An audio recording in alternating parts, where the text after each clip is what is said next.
ਭਾਰਤ ਭੇਜਣ ਦਾ ਪ੍ਰਬੰਧ ਕੀਤਾ ਜਾਵੇਗਾ। रूस ने यह कहा है, ਅਸੀਂ ਭਾਰਤ ਦੇ ਨਾਲ ਹਾਂ। रूसी राजदूत का यह बयान आया है। उम्मीद करते हैं कि मुद्दा जल्दी ही हल हो जाएगा। रूसी फौज को भारतीयों की जरूरत नहीं, ये रूसी राजदूत के वालों कहा गया है। रूस अपनी फौज के भारतीयों को भर्ती नहीं करना चाहता सी। ज्यादातर भारतीयों को व्यापारक ढांचे के तहत ही भर्ती किया गया है। भारती पैसा कमाना चाहते सी, सहायक स्टाफ के वजों भर्ती किए गए हैं। ज्यादातर भारतीय मुद्दे ਦਾ ਸਿਆਸੀਕਰਨ नहीं होना चाहिए। और यह भी कहा गया है रूसी राजदूत के वालों, दस कि भारतीयों की गिनती संघर्ष के विच कोई मायने नहीं रखती। यह भी उन्होंने कहा है। पीएम मोदी ने दस कि पुतिन के सामने मुद्दा चुकया सी, जिस तो बाद हुणे जानकारी आ रही है कि भारती वापस आउणगे। तां 35 तो 40 दस्सिया जा रहा है कि अजे भी भारती जिहड़े ने वो रूस दे विच फौज दे विच भर्ती किए गए हैं। क्योंकि शुरुआत के जो खबर सामने आईयां तो हैरानीजनक मामले सामने आए कि किस तरीके दे नाल फौज दे विच नौजवान भर्ती किए गए सन। पर फिर खबर सामने आईयां या साफ होया कि कुछ नूं जबरी भर्ती किया गया और कुछ जिहड़े ने अपनी मर्जी दे नाल भर्ती हुए सन। तो हुण उसते रूस का बयान आया है। रूस का यह कहना है कि ज्यादातर जिहड़े भारतीय ने व्यापारक ढांचे के तहत ही भर्ती किए गए हैं, क्योंकि भारती पैसा कमाना चाहते सी। तो सहायक स्टाफ के वजों उन्होंने भर्ती किया गया है। और अहम गल यह है, क्योंकि मापे पंजाब होवे या होर सूबे होण देश के, तो उत्थे इंतजार कर रहे हैं कि कदों उन्होंने नौजवान, कदों उन्होंने बच्चे जिहड़े ने वो घर वापस परत आउणगे। तो नीरज कुमार मेरे सहयोगी फोन लाइन ते ने। नीरज, क्या कुछ जानकारी, क्योंकि बेहद अहम बयान रूस का सामने आया है? देखिए, प्रधानमंत्री नरेंद्र मोदी ने मॉस्को यात्रा के दौरान इस मसले को मजबूती से उठाया था और विदेश मंत्रालय ने साफ किया था कि प्रधानमंत्री नरेंद्र मोदी ने पुतिन से बातचीत में रूसी आर्मी में भारतीयों के भर्ती होने का मसला उठाया और उनकी जल्द वापसी के मसले को उठाया था। कल कार्यवाहक राजदूत रोमन बाबुश्किन है, उनसे न्यूज 18 इंडिया की खास बातचीत हुई थी। उसमें उन्होंने कहा था कि रूस कभी नहीं चाहता था कि भारतीय भर्ती हो, उन्हें चीट करके, और कुछ लोग कमर्शियल कारणों से भर्ती हुए हैं। एक एक करके रक्षा मंत्रालय और भारत सरकार से समन्वय बैठाकर सबकी वापसी कराने की कोशिश की जाएगी, जो लोग वापस आना चाहते हैं। तो रूस की तरफ से एक तरफ तो भारत सरकार के पक्ष में बयान दिया जा रहा है कि जिस तरह से सरकार का स्टैंड है उस तरह के स्टैंड पर रूस भी साथ है, लेकिन दूसरी तरफ ये भी रूस की तरफ से साफ किया गया है कि इंटेंशनली रूस की तरफ से किसी को भी आर्मी में नहीं शामिल कराया गया। ठीक है, बहुत बहुत शुक्रिया नीरज, तमाम जानकारी के लिए धन्यवाद। तो किते ना किते अपने आप दे विच अहम बयान है। हालांकि कई अजिहियां खबरां आईयां सन कि जिस दे विच खुद भारतीयां दे बयान आए, पंजाबियां दे मापियां दे बयान आए कि उन्हां दा पुੱਤ फौज दे विच जाना चाहुंदा सी और हो सकता है इस दी वजह दे नाल उसने शमूलियत कर ली होवे, ज्वाइनिंग कर ली होवे। On the same page with the Indian government on this particular problem, that is our common problem. The Russian army doesn't need Indians, especially those numbers which are very few, just 50 or 60 or even 100. They do not change the situation and the battleground in any way. उधर जम्मू कश्मीर के उधमपुर दे विच मुठभेड़ हुई है। सुरक्षा बलों ते अतवादियों के विचाले मुठभेड़ जारी है। दस दी एक बड़ी खबर आ रही है तो कुछ अतवादियों के लुके होने का शक है। सुरक्षा बलों ने अतवादियों को चारों पासों घेरा पाया हुआ है। सुरक्षा बलों का बड़ा ऑपरेशन जारी है। सो दस दईए कि बीते 2 दिन पहला एक वड्डा हमला किया गया, ग्रेनेड दे नाल हमला किया गया जो सर्च ऑपरेशन फौजी कर रहे सन, सुरक्षा दस्ते कर रहे सन। तो उस 5 जवानों की शहादत हुई है और जिस तो बाद हुण फिर तो मुठभेड़ की खबर आ रही है। तो सुरक्षा बलों ते अतवादियों के विचाले मुठभेड़ जारी है। तो दस दईए कि कुछ अतवादी लुके हुए ने, क्योंकि जंगलों के विच अमूमन तौर पर यह अतवादी लुक जाते हैं और उत्थे ही फिर कोशिश करते हैं कि उतों लुक के जिहड़ा है फायरिंग करन। तो फिर इस दे विचाले सुरक्षा दस्ते भी पूरा मूँह तोड़ जवाब देंदे ने। इस दे विचाले कई अतवादियों के ढेर होने की खबर आती है तो कई जवान शहीद भी हो जाते हैं।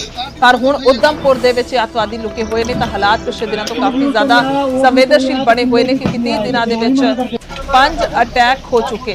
तो कोमल सिंह मेरे सहयोगी फोन लाइन पे मौजूद है। कोमल, जानना चाहेंगे क्या कुछ इस समय की अपडेट है मुठभेड़ को लेकर?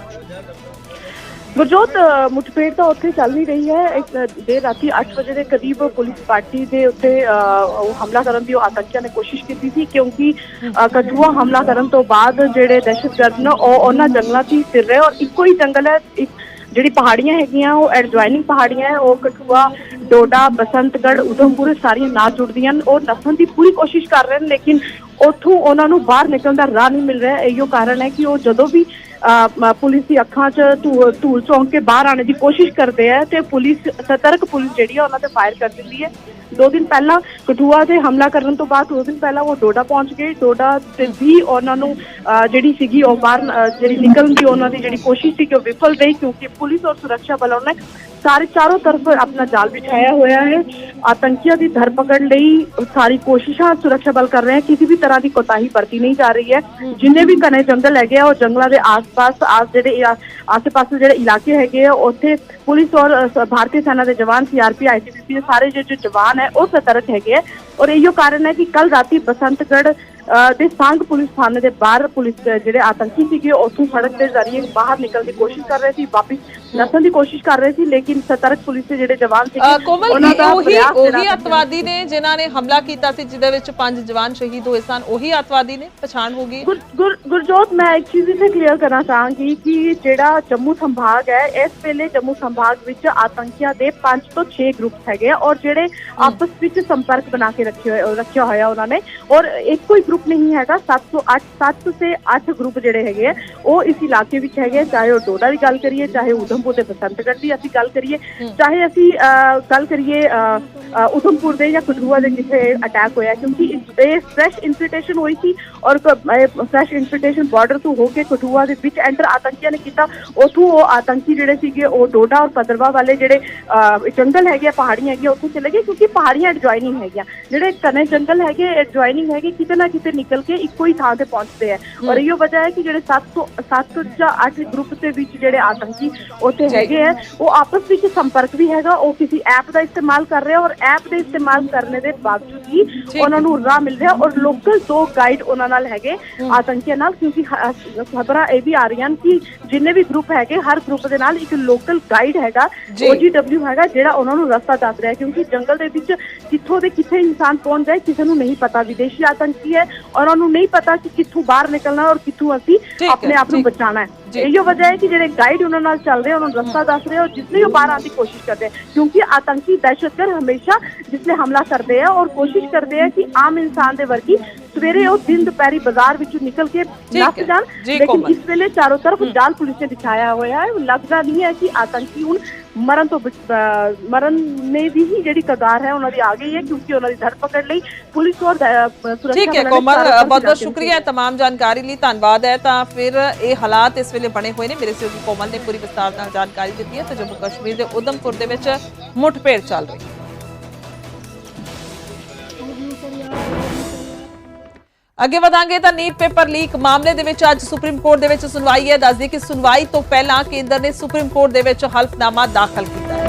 ਕੇਂਦਰ ਨੇ ਪ੍ਰੀਖਿਆ ਰੱਦ ਕਰਨ ਦੀ ਮੰਗ ਦਾ ਵਿਰੋਧ ਕਰ ਦਿੱਤਾ ਹੈ ਔਰ ਕੇਂਦਰ ਨੇ ਹਲਫਨਾਮੇ ਦੇ ਵਿੱਚ ਇਹ ਕਿਹਾ ਹੈ ਕਿ ਪੂਰੀ ਪ੍ਰੀਖਿਆ ਨੂੰ ਰੱਦ ਨਹੀਂ ਕੀਤਾ ਜਾਣਾ ਚਾਹੀਦਾ। ਸਾਰੇ ਸੂਬਿਆਂ ਦੇ ਵਿੱਚ ਪੇਪਰ ਲੀਕ ਨਹੀਂ ਹੋਇਆ ਸੀ, ਪ੍ਰੀਖਿਆ ਨੂੰ ਲੈ ਕੇ ਸਿਸਟਮ ਫੇਲ ਨਹੀਂ ਹੋਇਆ ਹੈ, ਕੇਂਦਰ ਨੇ ਕਿਹਾ ਹੈ।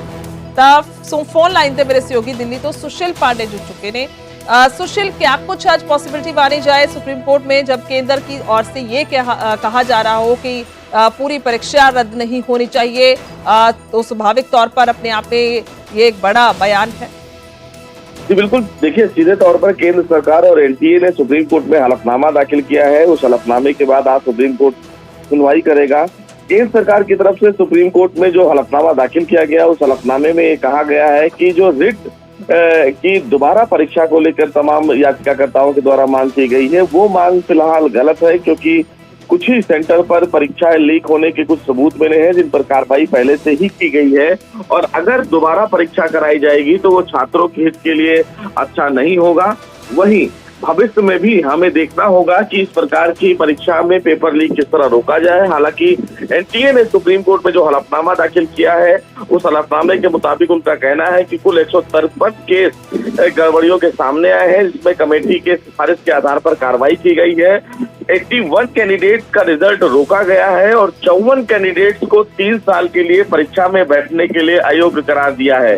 इस पूरे मामले को अगर देखा जाए तो NTA ने भी अपने हलफनामे में कहा है कि टेलीग्राम पर कथित जो लीक की बात कही जा रही थी, ऐसे कोई सबूत नहीं मिले कि टेलीग्राम पर जो नीट की परीक्षा है उसके पेपर को लीक किया गया है। इस पूरे मामले में जो एक प्रारंभिक धारणा बनाई गई थी वो धारणा गलत है।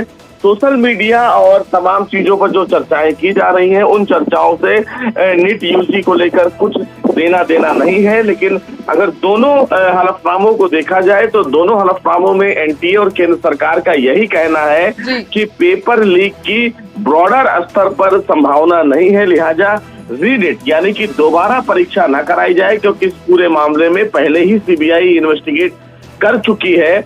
ऐसे में जो लाभार्थी हैं उनके खिलाफ कार्रवाई की गई, और अगर भविष्य में कोई भी लाभार्थी ऐसे पाया जाता है तो काउंसलिंग के बाद भी उसके खिलाफ कार्रवाई की जाएगी। जो बड़ी बात कही गई केंद्र सरकार और एनटीए की तरफ से, वो ये भी कही गई कि जुलाई के तीसरे हफ्ते में जो नीट पेपर हुए हैं उसकी काउंसलिंग शुरू की जाएगी और उसके बाद तमाम छात्रों को सीटें अलॉट किया जाएगा। सुप्रीम कोर्ट में ये भी कहा गया कि कुछ ऐसे स्टूडेंट्स हैं जिनके नंबर समान है, यानी कि 720 अंक है, उस पूरे मामले